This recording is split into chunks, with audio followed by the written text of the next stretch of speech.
Yes, 911. There's a truck blocking a driveway on Maple Street. It's been there for 3 days. I need officers here immediately. The dispatcher stayed calm. Ma'am, is the vehicle blocking your driveway? No, but it's an eyesore, and it's clearly commercial. Someone needs to do something. I was standing in my own driveway when that call happened, coffee in hand, watching my neighbor Karen pace across the street with her phone pressed to her ear, pointing at my truck, gesturing like she was describing a crime scene. That was the third time in 2 weeks my neighbor had called 911 on me. She didn't know I was the police chief of the department she was calling. She didn't know she was building a documented pattern of false reports. And she definitely didn't know that her obsession with my truck was covering up $47,000 in HOA embezzlement, money she'd helped steal and was desperate to keep hidden. She thought threatening to call the chief, I know him personally, would force me to leave. She was wrong. By the time she actually called my office to complain about me to me, it was too late to undo what came next. But first, let me know where you're joining us from today, and don't forget to like and subscribe for more engaging stories like this. The 911 recording crackled through the dispatch system at 6:47 a.m. on a Monday morning in late May. Yes, 911? There's a truck blocking a driveway on Maple Street. It's been there for 3 days. This is unacceptable. I need officers here immediately. The dispatcher's voice came through calm and professional. Ma'am, is the vehicle blocking your driveway? No, but it's an eyesore, and it's clearly commercial. Someone needs to do something about it. I was standing in my own driveway when that call happened, coffee in hand, watching Karen Whitmore across the street pacing on her front porch with her phone pressed to her ear. She kept pointing at my truck, gesturing dramatically, like she was describing a crime scene. That was the third time in 2 weeks that my neighbor had called 911 on me. What she didn't know was that I was the police chief of the department she was calling, and I was about to let her dig herself a very deep hole. My name is Sarah Morrison. I'm 38 years old, and I've been in law enforcement for 16 years. Patrol officer, sergeant, lieutenant, and now chief of the Greenwood Township Police Department for the past 3 years. Greenwood is a suburban community of about 18,000 people, 30 miles outside the city. Quiet streets, good schools, low crime. The kind of place where the biggest problems are usually teenagers spray painting the water tower or neighbors arguing about fence lines. I'd bought the house at 418 Maple Street 6 weeks earlier, right after my divorce was finalized. My ex-husband got the house we'd shared downtown. I got a fresh start in a quiet cul-de-sac with a 3-bedroom ranch on 4/10 of an acre. It wasn't fancy, but it was mine. I keep my work life and personal life strictly separate. Always have. When I'm off duty, I'm just another resident. I don't advertise my job. I don't wear my uniform to the grocery store. I don't introduce myself as Chief Morrison at neighborhood barbecues. I'm just Sarah, the woman who moved in 6 weeks ago and keeps to herself. The truck Karen was currently reporting to 911 was a gray Ford F-150, unmarked. No decals, no department logos, no commercial signage. It's technically a city-owned vehicle assigned to me for emergency response purposes. If there's a major incident while I'm off duty, I need to be able to respond immediately. But to anyone looking at it, it's just a regular pickup truck. I park it in my driveway every night. I leave for the station at 5:30 a.m. every morning. It's never blocked the street. It's never blocked anyone's driveway. It sits entirely on my property, minding its own business. Apparently, that was unacceptable to Karen Whitmore. Let me tell you how this started. Day 3 after I moved in, I was outside on a Saturday morning unloading boxes from my car. It was warm, sunny, perfect moving weather. I was wearing old jeans and a t-shirt, hair in a ponytail, just trying to get settled into my new house. A woman marched across the street toward me. Mid-50s, blonde hair in a precise bob, wearing pressed khakis and a polo shirt like she was dressed for a country club lunch. Her expression was somewhere between concerned and irritated. "Excuse me," she said, not bothering with pleasantries. "I'm Karen Whitmore. I live across the street at 412. Welcome to the neighborhood, but we need to discuss your truck." I set down the box I was carrying. "What about it?" "You can't park commercial vehicles here overnight. It's against HOA rules." She gestured at my F-150 like it was an abandoned bus. "Also, it's blocking sight lines for residents trying to back out of their driveways." I looked at my truck. It was parked squarely in my driveway, nowhere near the street, not blocking anything. This is my personal vehicle. It's in my driveway. It's clearly a work truck, commercial.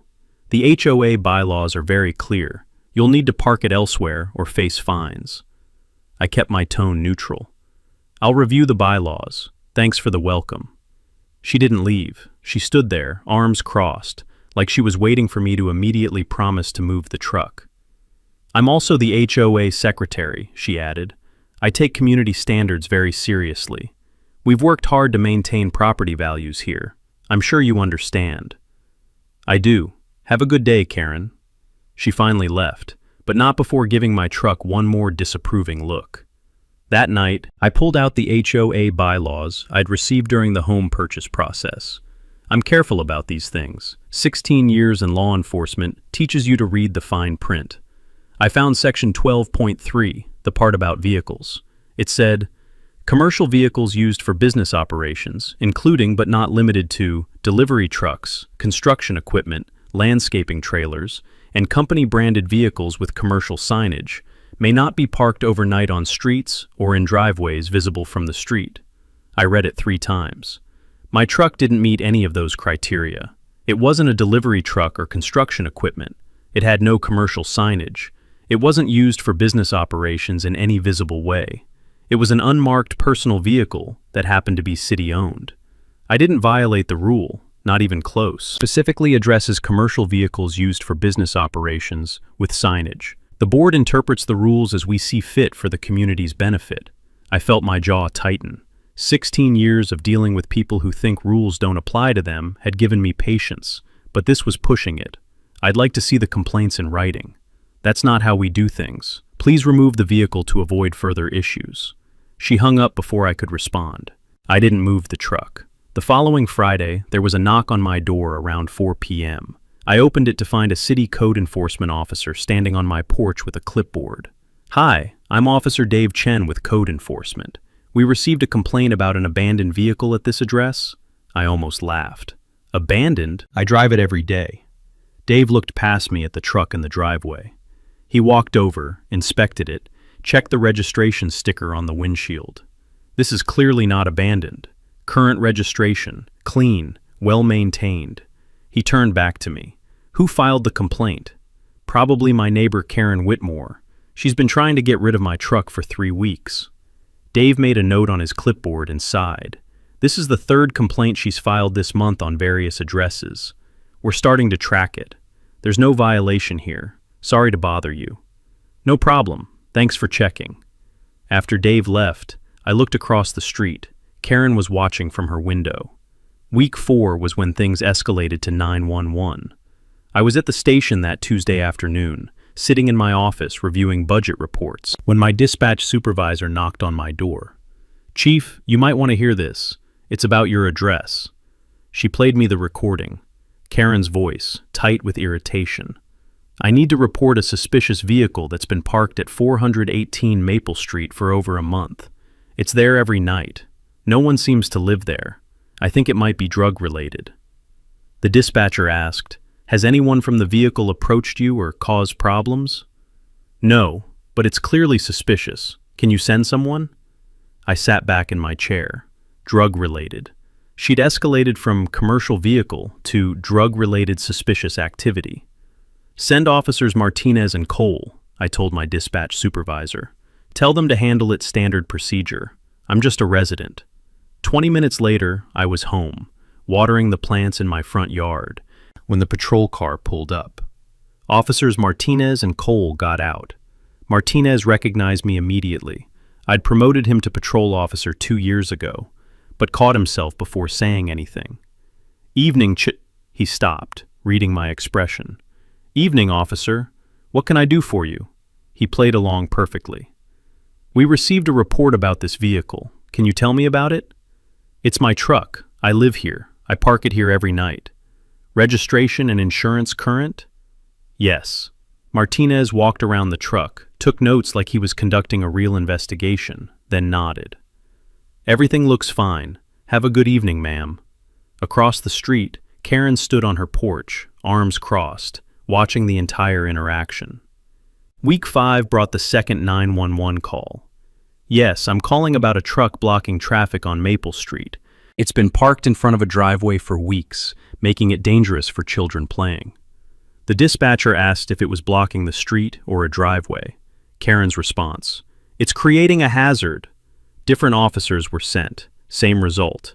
No violation. Which brought us to Monday morning of week 6, the third 911 call, the one I was witnessing in real time. I stood in my driveway at 6:45 a.m., coffee in hand, watching Karen pace on her porch while talking on her phone. She kept pointing at my truck, gesturing wildly. I could see the frustration in her body language even from 50 feet away. My phone buzzed. Text from my dispatch supervisor. "Chief, Maple Street again. Same caller. Want us to handle it?" I texted back. "Yes, standard response. Don't mention me." 30 minutes later, I was at my desk at the station, listening to the recording of Karen's third call. This is my third call about 418 Maple Street. The truck is still there. No one is doing anything. I pay taxes. I demand action. The dispatcher, professional but clearly strained. "Ma'am, officers have responded twice. The vehicle is legally parked on private property. There's no violation." "Then I'll call the police chief directly. I know him personally." I had to replay that part twice to make sure I'd heard correctly. "I know him personally." I sat back in my chair and smiled slightly. "No, Karen, you really don't, but you're about to." The certified letter was taped to my front door when I got home Wednesday afternoon. Bright red stamp across the envelope. Final notice. I'd been expecting this. Karen had made 3 911 calls in 2 weeks, claiming my truck was everything from a drug dealer's vehicle to a traffic hazard. Now the HOA was making it official. I unlocked my door, set my keys on the counter, and opened the envelope. Final notice of violation. Daily fine of $100 begins. Retroactive to first notice. Total $2,100 due. Failure to comply will result in lien placed on property, legal action, towing a vehicle. I read it twice. Then I smiled. Karen Whitmore had just made a very expensive mistake. The letter was printed on official Maple Glen HOA letterhead. 2 pages, single-spaced. Final notice of violation. 2. Resident, 418 Maple Street, RE. Ongoing commercial vehicle violation. This is your final notice regarding the commercial vehicle, gray Ford F-150, license PLT 4792, parked at your residence in direct violation of Maple Glen HOA Bylaws Section 12.3. Despite previous written notice and multiple community complaints, you have refused to comply with HOA regulations. Effective immediately. Daily fine of $100 begins. Retroactive to first notice. Total $2,100 due. Vehicle must be removed within 72 hours. Failure to comply will result in lien placed on property, legal action for recovery of fines, towing a vehicle at owner's expense. The Maple Glen HOA Board takes community standards seriously. Your continued non-compliance demonstrates disregard for your neighbors and established rules. Payment of $2,100 must be received by Friday, May 17, 2026. Sincerely, Linda Fisher, President, Maple Glen HOA Board. Karen Whitmore, Secretary. I sat down at my kitchen table and pulled out the 3-ring binder I'd kept from my home purchase. All the HOA documents, bylaws, covenants, restrictions. I found Section 12.3 and read it word by word, highlighting the key phrases. Commercial vehicles used for business operations, including but not limited to delivery trucks, construction equipment, landscaping trailers, and company-branded vehicles with commercial signage, may not be parked overnight on streets or in driveways visible from the street. My truck. No signage, no branding, not used for visible business operations. Technically city-owned, yes, but assigned to me for personal emergency response use. To anyone looking at it, it was just a gray Ford F-150. I pulled out my laptop and spent the next hour researching HOA law and similar cases. I found 3 court decisions in Colorado where HOAs had tried to enforce commercial vehicle bans against unmarked government vehicles. The HOAs lost all 3 cases. The most relevant was Rodriguez versus Pinewood HOA from 2019. A Denver firefighter had parked his unmarked department SUV in his driveway. The HOA claimed it was commercial. The court ruled that unmarked emergency response vehicles assigned to first responders for personal use don't meet the definition of commercial vehicles under standard HOA bylaws. The reasoning was simple. Commercial implies business activity visible to the community. An unmarked vehicle used for emergency response isn't conducting commerce. It's just transportation. My situation was identical. The precedent was clear. I picked up my phone and dialed the number on the letterhead. Maple Glen HOA. Linda speaking. Hi Linda, this is Sarah Morrison at 418 Maple Street. I received your letter about my vehicle. Her tone went cold immediately. Then you understand the fines are due immediately. My vehicle doesn't violate Section 12.3 as written. It's unmarked and not used for commercial business operations. The board has determined it violates community standards. I kept my voice level. Community standards aren't mentioned in Section 12.3. The rule is specific about commercial signage and business use. Ms. Morrison, I've been HOA president for 8 years. I know how to interpret our bylaws. Multiple residents have complained. The board voted unanimously to impose fines. Who complained besides Karen? There was a pause. That information is confidential. Actually, HOA bylaws state that members can request copies of complaints that result in fines. I'm formally requesting those records. There was a longer pause this time. Look, Ms. Morrison, Karen has been a dedicated board member for years. She cares deeply about this community.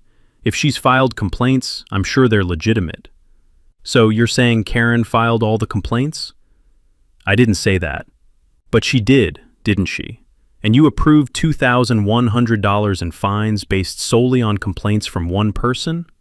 Linda's irritation came through clearly now. The bylaws say you have 10 business days to provide complaint records. I'll expect them by May 24th. Ms. Morrison, I suggest you focus on compliance rather than making demands. This can get much more expensive for you. She hung up. I set my phone down and looked out my kitchen window at Karen's house across the street. She was watching from behind her curtains.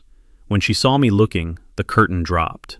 10 days later, a thin manila envelope arrived in my mailbox.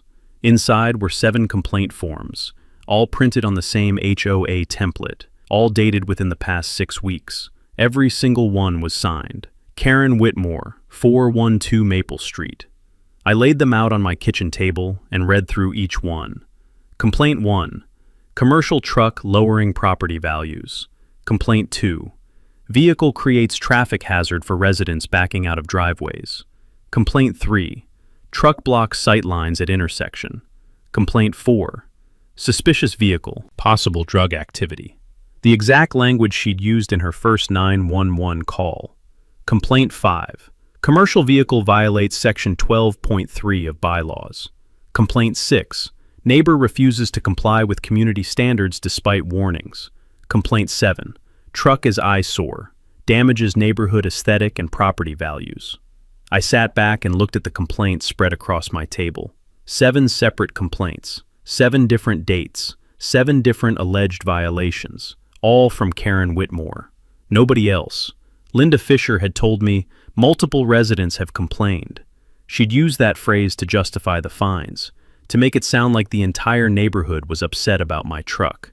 It was one person, one neighbor who'd appointed herself enforcer of community standards and had filed 7 complaints in 6 weeks to manufacture the appearance of widespread concern. And the HOA board, either fooled or complicit, had backed her up with $2,100 in fines, based on a single resident's vendetta. I spent that evening drafting a response. 16 years in law enforcement had taught me the value of clear, documented communication. I kept it professional, factual, unemotional. Dear Maple Glen HOA Board, I am writing to formally dispute the fines levied against my property for alleged violation of Section 12.3. After reviewing the complaint records provided, I note that all 7 complaints were filed by a single resident, Karen Whitmore, who also serves as HOA secretary. My vehicle does not meet the definition of commercial vehicle, as stated in Section 12.3. No commercial signage or branding. Not used for business operations. Legally registered personal vehicle. I am not removing my vehicle. I will not pay the fines. If the HOA wishes to pursue legal action, I will defend my position in court. Additionally, I request clarification on whether the board properly followed procedures for imposing fines, including verification of actual multiple complaints versus single complainant, notice of hearing before fines imposed, vote recorded in official board minutes. Please note that imposing fines without proper procedure may expose the board to liability for improper governance and harassment. I trust you will review your procedures carefully before taking further action. I await your response. Sincerely, Sarah Morrison. I sent it certified mail the next morning. 2 days later, I was checking my mailbox around 6 p.m. when Karen came storming across the street. You think you're clever, don't you? She didn't bother with hello. Challenging the board? Demanding records? I closed the mailbox and turned to face her calmly. I'm exercising my rights as a homeowner. You don't have rights here. You have responsibilities. And one of them is following the rules everyone else follows. I am following the rules. My vehicle doesn't violate Section 12.3. The board decides what violates the rules, not you. That's not how bylaws work, Karen. She stepped closer, close enough that I could see the anger in her eyes. Let me make this very simple. Remove the truck, pay the fines, or this gets much worse for you. I know people. I know Councilman Barrett. I know the police chief personally. One call and you'll be sorry. In my 16 years in law enforcement, I'd been threatened hundreds of times. By suspects during arrests, by gang members, by drunk drivers who swore they'd have my badge. I'd learned to keep my expression neutral, to never let them see they'd gotten to me. But this was different. Karen wasn't threatening Officer Morrison or Chief Morrison. She was threatening her neighbor, Sarah, and she just threatened to call the police chief, me, on me. The absurdity of it was almost funny. Almost. I know the police chief personally, she'd said in her 911 call that morning. Standing in front of me right now, threatening to call me on myself, still with no idea who I was. I kept my voice level. I understand perfectly how things work, Karen. Better than you think. It's a promise. You're new here. You don't understand how things work. But you'll learn. She turned and marched back across the street, heels clicking on the pavement. I stood there for a moment watching her go. Then I pulled out my phone and texted Captain Williams, my second in command at the department. Need to document something. Call me when you have a minute. Karen Whitmore had just threatened a police chief to her face while claiming to know the police chief personally. I was going to document every word. Urgent. New resident at 418 Maple Street is refusing to follow HOA rules. Resident is being combative and threatening legal action against our community. We need to stand together. I stared at the Facebook post over my Thursday morning coffee. A neighbor I'd met once at the mailbox had sent me a screenshot with the message, "Thought you should see this."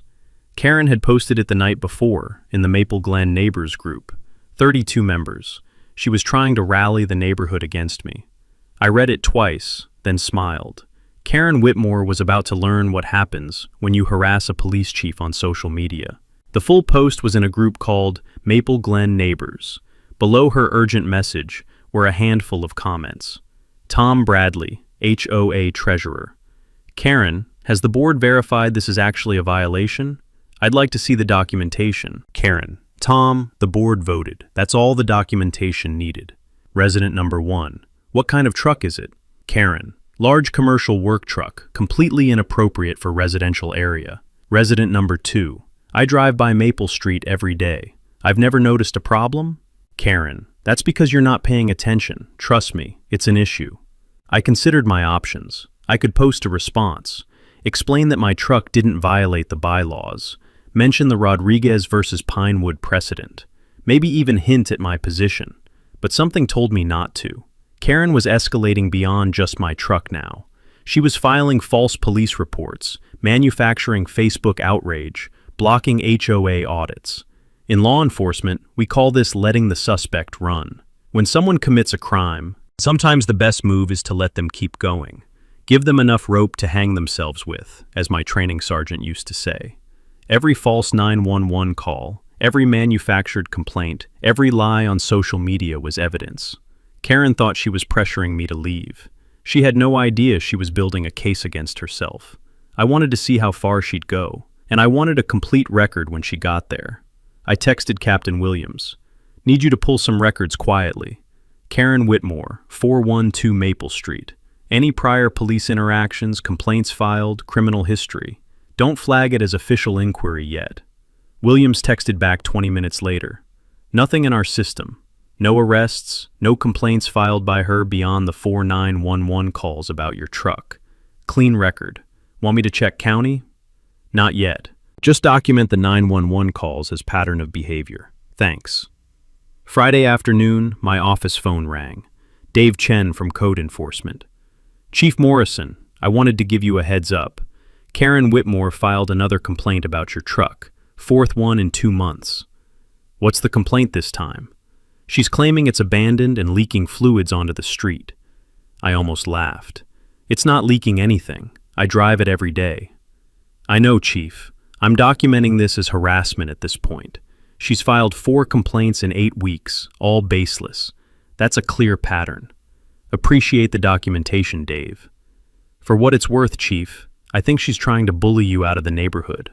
I've seen it before with HOA board members. They get a little power and think they're untouchable. Let's see how untouchable she really is. Friday evening, 8:30 p.m. I was home, off duty, watching a documentary about cold case investigations when my phone buzzed. Alert from the scanner app. 911 call, Maple Street. I pulled up the dispatch feed and listened live. Karen's voice came through, increasingly agitated. I'm calling about 418 Maple Street again. That truck is now blocking emergency access to the entire street. If there's a fire, people could die. The dispatcher's voice remained calm. Ma'am, this is your 4th call about this address. Officers have confirmed no violations on previous visits. Your officers are incompetent. I'm telling you it's blocking emergency access. Send someone now. I'm dispatching a unit, but ma'am, filing false police reports is a crime. Are you certain this vehicle is blocking emergency access? Yes, obviously. I texted the dispatch supervisor immediately. Send Martinez and Cole. I'm going to be in my driveway when they arrive. Body cameras on. Document everything. 10 minutes later, I was sitting on my front porch as the patrol car pulled up. My truck was parked exactly where it always was, squarely in my driveway, 18 feet from the street curb. Officers Martinez and Cole got out, body cameras recording. They approached professionally. Evening, ma'am. We got a call about a vehicle blocking emergency access. I spoke clearly, loud enough for Karen to hear across the street. That would be my truck. As you can see, it's parked in my driveway, not on the street. Cole walked around the truck with a laser measuring device, the kind we use for accident scene documentation. Vehicle is 18 feet from the street curb, entirely on private property. Street is 32 feet wide at this point. He looked up at Martinez. Fire code requires 20 feet of clearance for emergency vehicles. We've got 32 feet here, no obstruction. Karen's front door flew open. She came out onto her porch, arms crossed. Officers, finally. Are you going to tow that truck? Martinez turned to face her. Ma'am, there's no violation. The vehicle isn't blocking anything. It's blocking emergency access. Cole held up the laser measure. Fire department requires 20 feet of clearance. Street has 32 feet. No obstruction whatsoever. Karen's voice got louder. This is ridiculous. I've called 4 times. No one does anything. Martinez's tone shifted, becoming more formal. Ma'am, we need to talk about those 4 calls. What about them? You've reported violations that don't exist. That truck is legally parked on private property. It's not commercial, not abandoned, not blocking anything. Filing false police reports is a Class 2 misdemeanor in this state. False reports? Karen's face was flushed now. I'm trying to protect this neighborhood. From what? A legally parked vehicle in someone's driveway? Karen pointed directly at me. She's breaking HOA rules. She's been fined. She refuses to comply. Cole responded calmly. HOA violations aren't police matters, ma'am. They're civil issues. We enforce criminal law, not homeowner association bylaws. Karen was losing control now. I want your names and badge numbers. I'm calling your supervisor. I'm calling the police chief. He's a personal friend of mine. Martinez exchanged a glance with Cole. I could see them both working to keep straight faces. "Ma'am, I need you to listen carefully," Martinez said, his tone shifting to official. "You filed 4 911 calls in 8 weeks, all 4 reported violations that don't exist. That's not a difference of opinion. That's filing false reports." "False? How dare you?" "First call, suspicious vehicle, possible drugs. No evidence of criminal activity found." "Second call, vehicle blocking traffic. Vehicle was in driveway, not on street." "Third call, abandoned vehicle. Vehicle driven daily, current registration." "Fourth call tonight, blocking emergency access. Fire code requires 20 feet. Street has 32 feet. No obstruction." Karen's face was scarlet now. "I know what I see."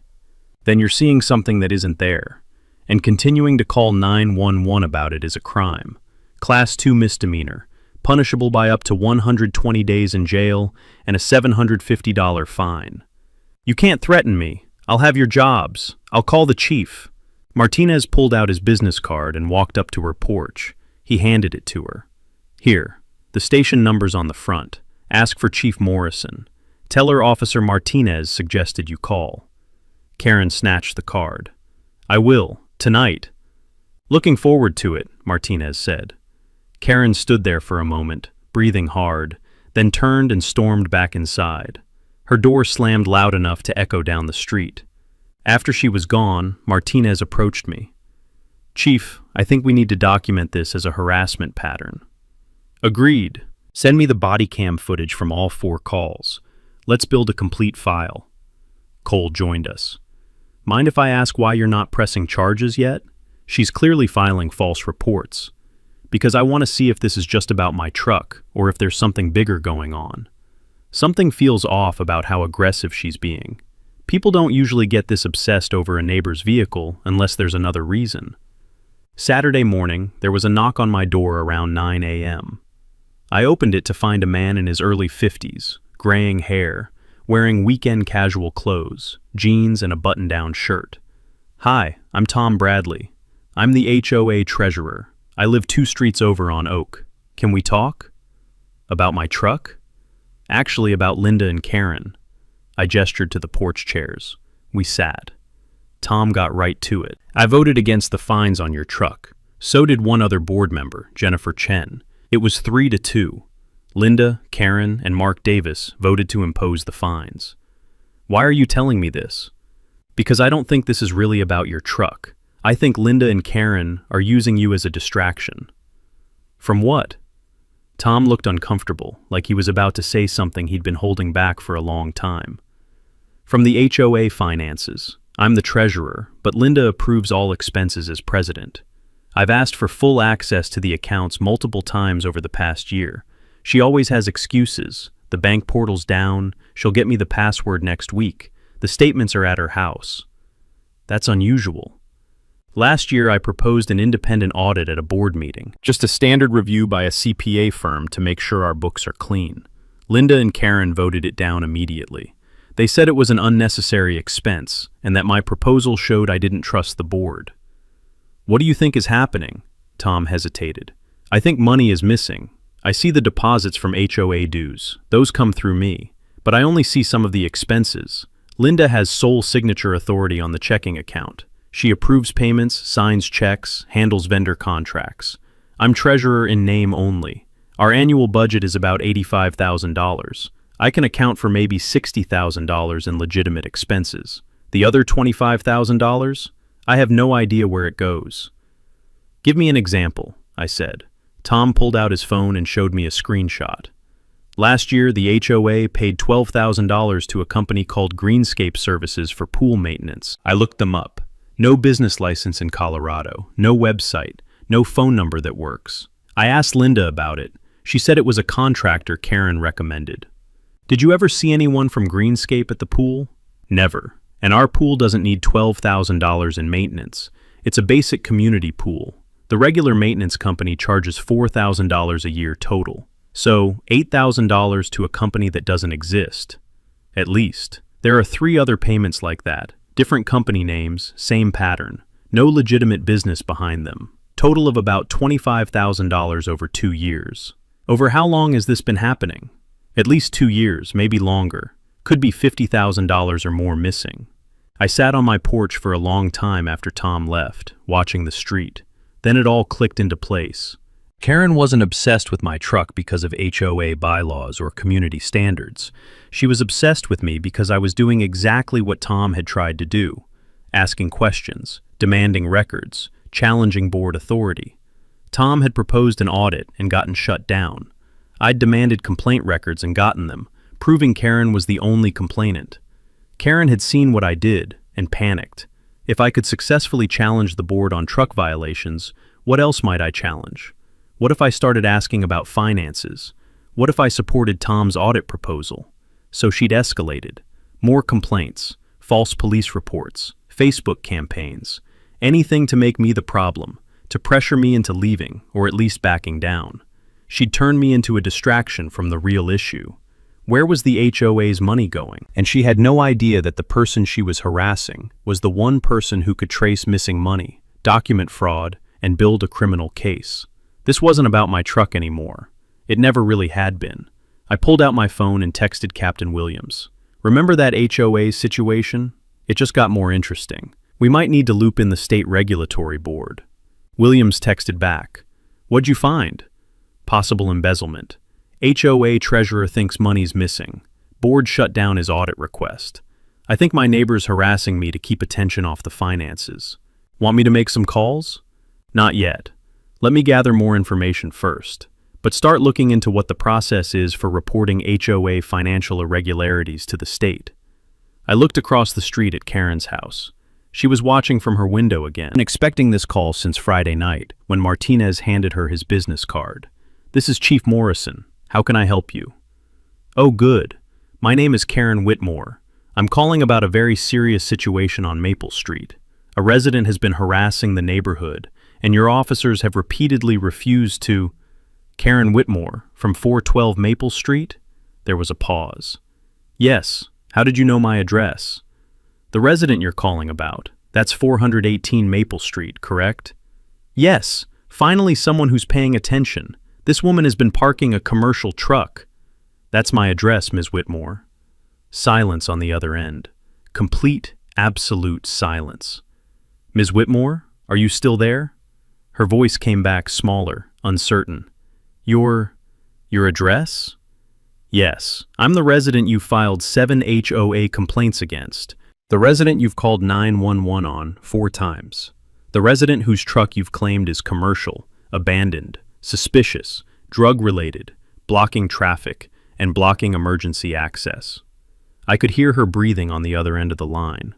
I'm also the police chief you told you know personally, the one you threatened to call on me, multiple times, to my face. The silence stretched longer this time. I imagined Karen standing in her kitchen, staring at Martinez's business card, her face draining of color. Would you like to continue your complaint about the police chief's truck to the police chief? Or would you prefer to come to my office this week and discuss why you've been filing false police reports? I didn't know. I mean, if I had known you were... It wouldn't matter who I was, Ms. Whitmore. I'm a resident parking a legal vehicle on my own property. Whether I'm the police chief or a grocery store clerk doesn't change that. What does matter is that you filed 4 false 911 calls and used your position as HOA secretary to harass a neighbor. I was just trying to enforce community standards. You were trying to intimidate someone you thought had no power. You told me you knew the police chief personally. You threatened that one call would make me sorry. You filed false emergency reports. And now you've called that police chief to complain about herself. Karen's voice was barely a whisper. Please, this has all been a misunderstanding. I'll withdraw the HOA complaints. I'll tell Linda to drop the fines. Can we just forget this happened? That's not up to me anymore. You filed 4 false 911 calls. That's on record. My officers documented every one. The body camera footage shows you admitting you filed those calls and claiming officers were incompetent for not taking action. I didn't mean... The HOA board meeting is tomorrow night at 7 p.m. I'll be there. I suggest you think very carefully about what you're going to say. I hung up before she could respond. Tuesday evening, 7 p.m., Maple Glen Community Center. The room was more crowded than I'd expected. 28 residents filled the folding chairs. 5 board members sat at the front table, Linda Fisher in the center, Karen Whitmore to her right, looking pale and avoiding eye contact with everyone. Tom Bradley to the left, with Jennifer Chen and Mark Davis on the ends. I sat in the back row, notepad and bylaws in hand. Linda called the meeting to order. This special meeting has been called to address ongoing non-compliance at 418 Maple Street. The resident has refused to remove a commercial vehicle, despite multiple notices and fines, totaling $2,100. She gestured toward me without making eye contact. Ms. Morrison is here.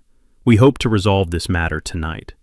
Karen stood to begin her presentation, but her hands were shaking as she tried to operate the laptop. Photos of my truck appeared on the screen, the same dramatic angles and close-ups she'd shown before.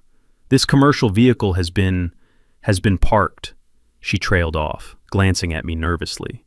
Linda stepped in. Karen has documented this vehicle for 8 weeks. Despite our efforts, Ms. Morrison has refused to comply with HOA regulations. I stood from the back row. May I address the board? Linda looked like she wanted to refuse, but with nearly 30 residents watching, she nodded. I walked to the front, opened my binder, and read Section 12.3 aloud. Then I showed my photos of the truck, unmarked, standard, clearly not commercial under the bylaw's definition. I requested complaint records. All 7 complaints came from one person, Karen Whitmore, not multiple residents. One neighbor who happens to be HOA secretary. I turned to look directly at Karen, the same neighbor who threatened me on May 15th, saying she knew the police chief personally and could make my life difficult. The same neighbor who called 911 4 times, reporting false violations. Karen sat frozen in her chair. A resident spoke up from the audience. Wait, you called 911 about a parked truck? Karen didn't respond. Tom Bradley cleared his throat. I think we need to be honest about what's happening here. I've been treasurer for 3 years. 6 months ago, I started noticing irregularities in our finances. Payments to companies that don't exist. Expenses with no documentation. I proposed an audit. Linda and Karen voted it down. Linda's face went red. Tom, this is not the time. It's exactly the time. We have residents here asking questions. They deserve answers. He pulled out a folder. Last year, we paid $12,000 to Greenscape Services for pool maintenance. I looked them up.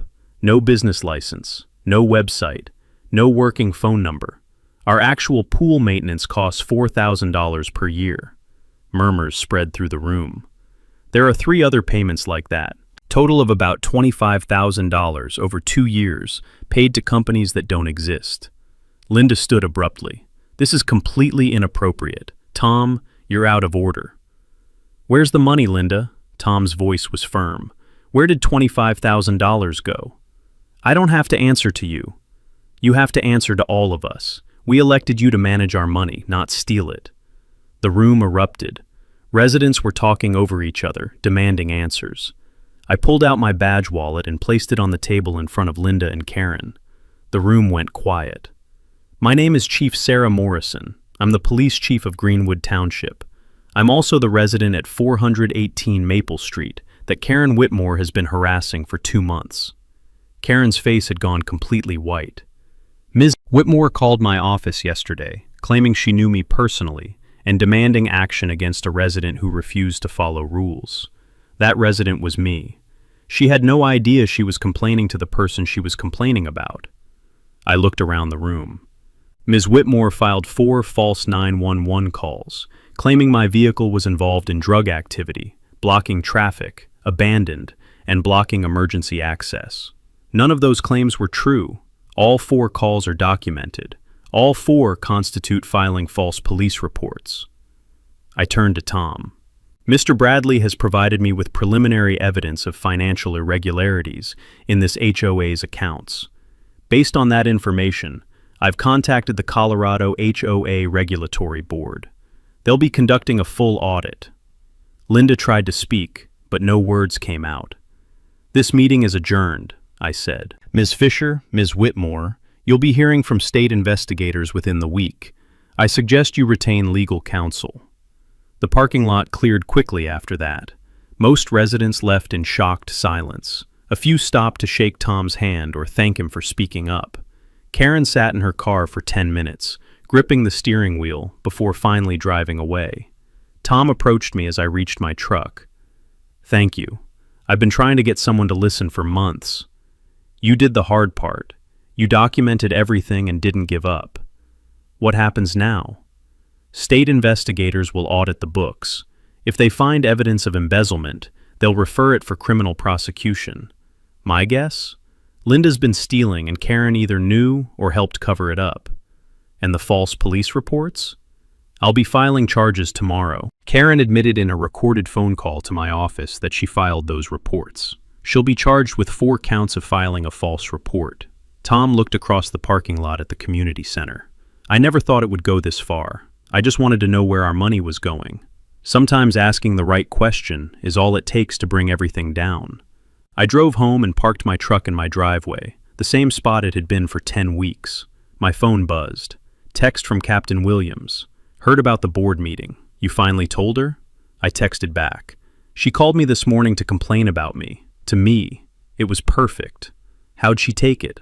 "About as well as you'd expect. She'll be charged with false reports by end of week. State's investigating the HOA for embezzlement." One truck. All this from one truck. Not really about the truck. Never was.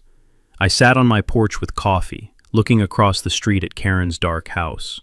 She'd spent 8 weeks trying to force me out, threatening me with connections she didn't have, filing false reports, manufacturing complaints, blocking audits to cover up embezzlement, all because she thought I was powerless. She'd been wrong about that. Very, very wrong. $47,300. I stared at the number on the state investigator's report. 3 weeks of forensic auditing, every Maple Glen HOA transaction from the past 3 years, and there it was in black and white. Linda Fisher and Karen Whitmore had stolen $47,300 from their neighbors. Rachel Chen from the state HOA board sat across from my desk, her folder open, showing me exactly how they'd done it. $18,000 paid to Mountain View Consulting, a company owned by Linda Fisher's husband. They billed for governance consulting and community management services. No services were ever provided. Linda approved the payments herself and deposited them into an account she controlled jointly with her husband. She flipped to another page. $12,500 paid for community events that never happened. Karen Whitmore submitted expense reports for neighborhood barbecues, holiday parties, and appreciation events. We interviewed residents. None of these events occurred. The money was withdrawn as cash or paid to vendors who don't exist. $9,800 in cash withdrawals made by Linda with notation, petty cash for maintenance supplies. No receipts, no documentation, just gone.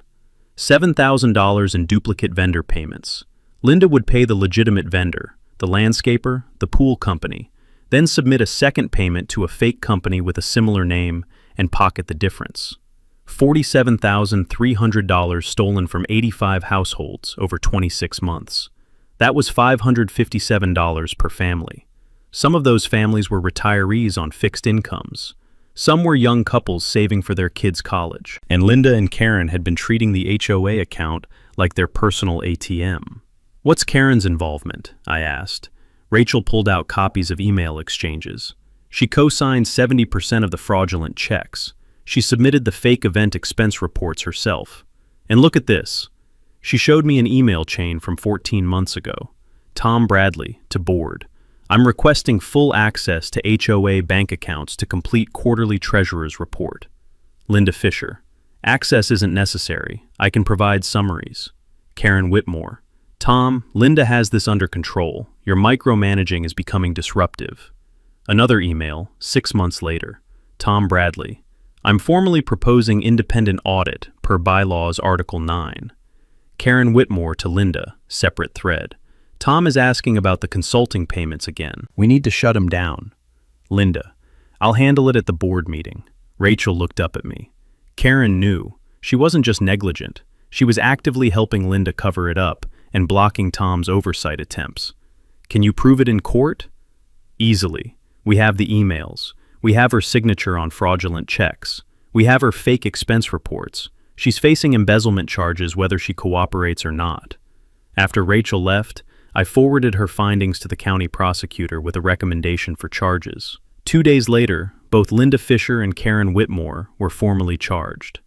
Linda Fisher, embezzlement, $47,300, theft by deception, fraud, conspiracy to commit theft. Karen Whitmore, conspiracy to commit embezzlement, theft by deception, fraud. Plus, Karen still faced my 4 counts of filing false police reports. 3 days after charges were filed, Karen's attorney called. "Chief Morrison, I represent Karen Whitmore. My client would like to discuss a resolution." "I'm listening." "Ms. Whitmore acknowledges she made errors in judgment regarding the HOA finances and the complaints about your vehicle. She's willing to cooperate fully with the state investigation and testify against Linda Fisher in exchange for consideration on the false reporting charges." I thought about this for a long moment. Part of me wanted to throw the book at Karen. She'd harassed me for 2 months, filed false reports, threatened me, tried to rally the neighborhood against me.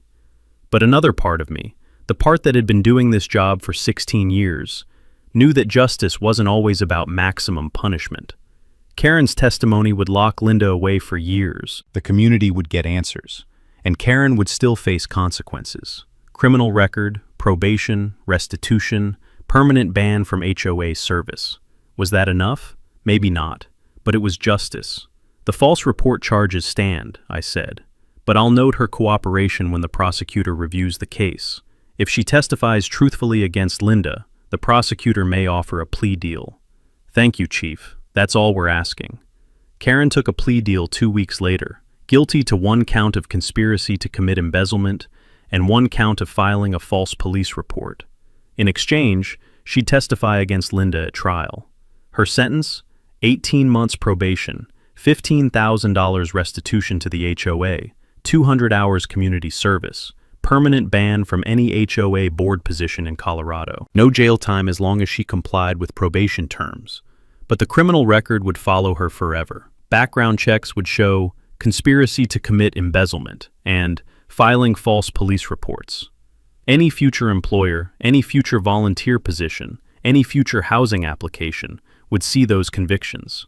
Karen had traded 2 months of harassing her neighbor for a lifetime label, convicted criminal. Linda Fisher's trial lasted 3 days. Tom Bradley testified about the blocked audit requests and suspicious payments. The state investigator presented the forensic audit showing exactly where the money went. Karen Whitmore testified that Linda had orchestrated the scheme and pressured her to go along with it. The most damning moment came during cross-examination. The prosecutor displayed an email from Linda to her husband. "Another $3,000 coming your way from Mountain View payment. Should be enough to cover the cruise deposit." Linda's attorney tried to recover. "Mrs. Fisher, can you explain this email?" Linda's face went pale.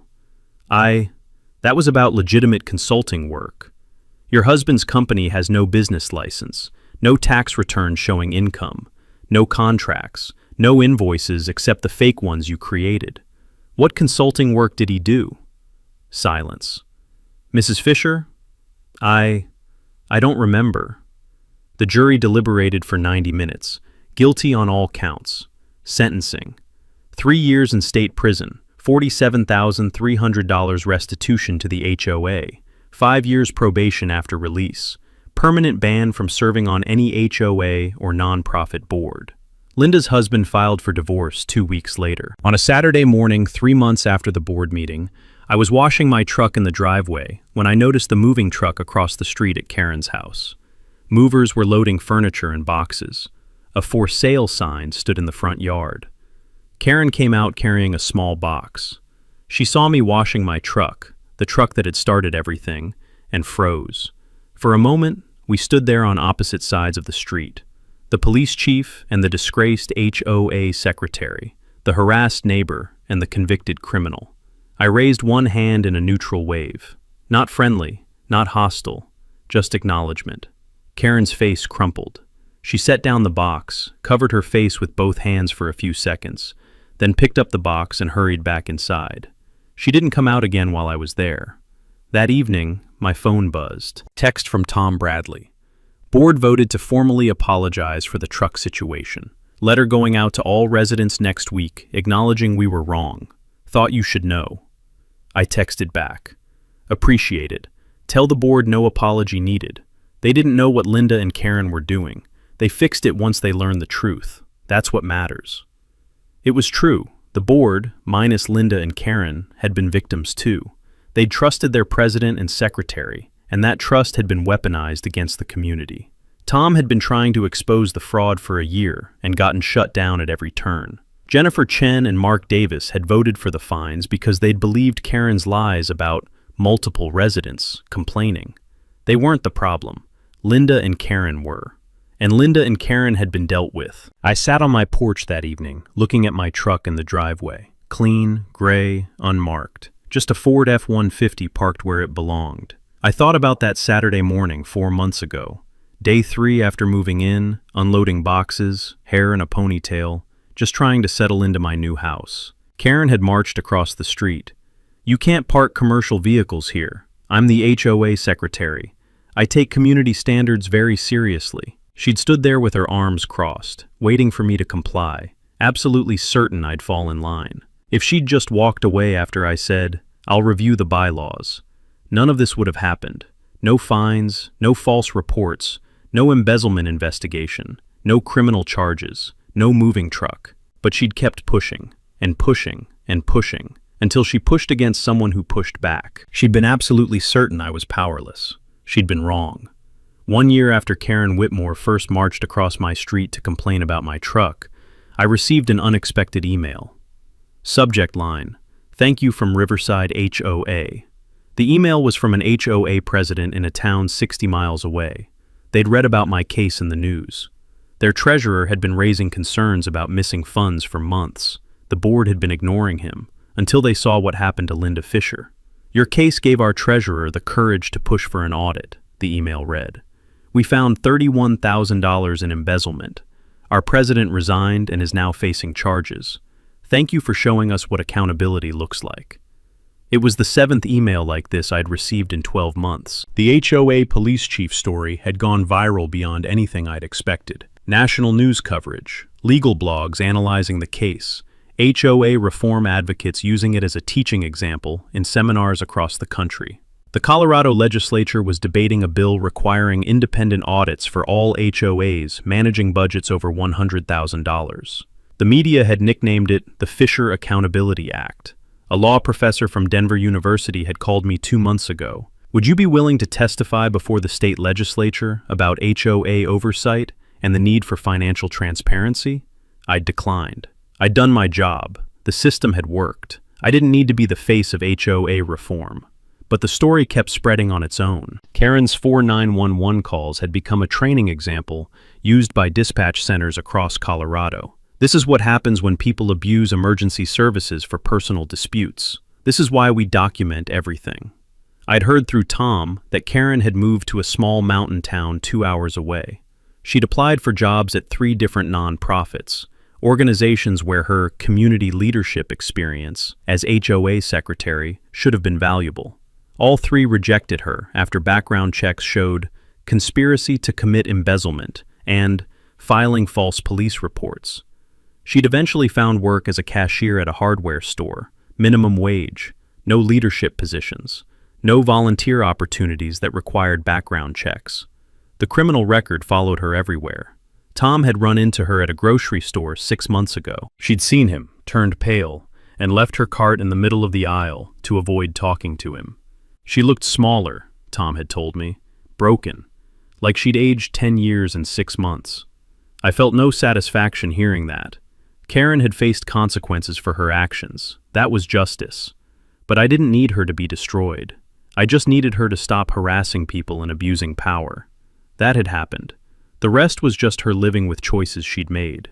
Linda Fisher was 18 months into her 3-year sentence at Colorado Women's Correctional Facility.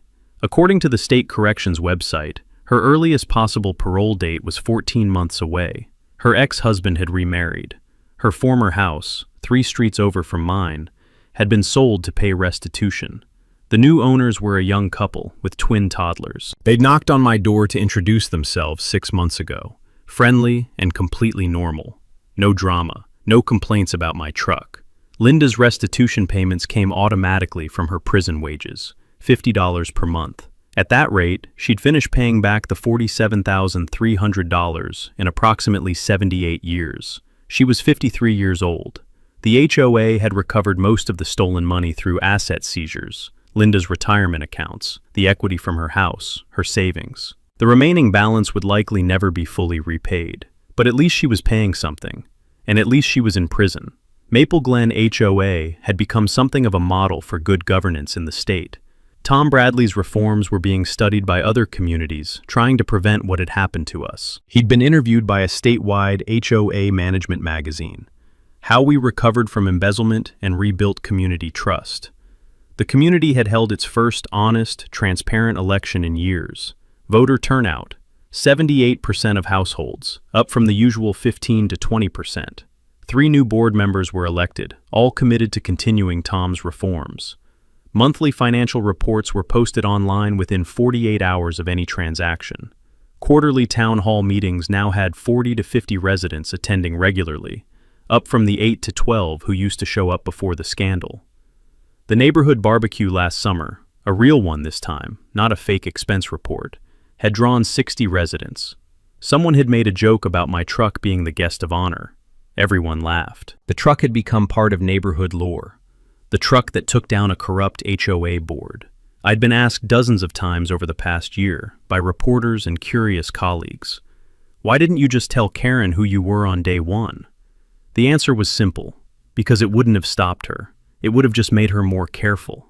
If I'd revealed myself immediately, Karen would have backed off on the truck, but the embezzlement would have continued. Tom would have kept getting shut down. The community would have kept losing money month after month. By letting Karen dig herself deeper, I gave Tom the opening he needed. I let the pattern of harassment become undeniable. I let the evidence pile up until there was no way to ignore it or dismiss it as a personality conflict. Sometimes the best police work isn't dramatic confrontations or using your authority to shut someone down immediately. It's patience, documentation, letting people show you who they really are. Karen showed me exactly who she was, someone willing to lie, harass, and abuse power to protect her interests and cover up crimes. And in showing me that, she showed everyone else too. Last month, I'd finally unpacked the last moving box from my divorce. A year and a half in this house, and I was finally, truly settled. The house on Maple Street wasn't just where I'd fought an HOA anymore. It was home. My next-door neighbor Maria and I had coffee on her porch every Saturday morning. Tom and his wife had invited me to their holiday party in December.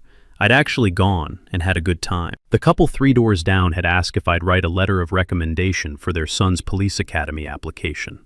I was finally part of the community, not as Chief Morrison who took down the HOA board, just as Sarah, the neighbor with the gray truck who keeps to herself but shows up when it matters.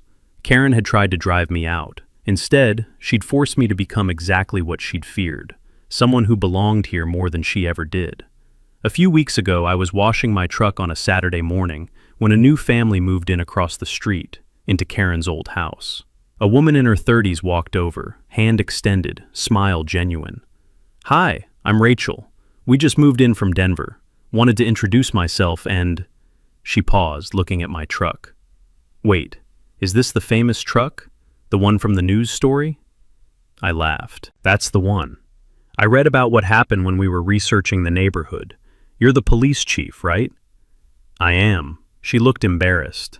"I hope you don't think all HOA board members are like what happened here before." "I don't. Most people are just trying to do their best for their community. The ones here now are good people." "Good, because I'm actually thinking about running for the board next year. We need good people stepping up, you know?" "We do. And Maple Glen has good people now. Tom Bradley is president. He'll make sure you understand how things work and how to avoid what happened before." Rachel smiled. "Well, welcome to the neighborhood. I know you've been here longer than me, but still, welcome." "Thanks, Rachel. If you need anything, I'm right here."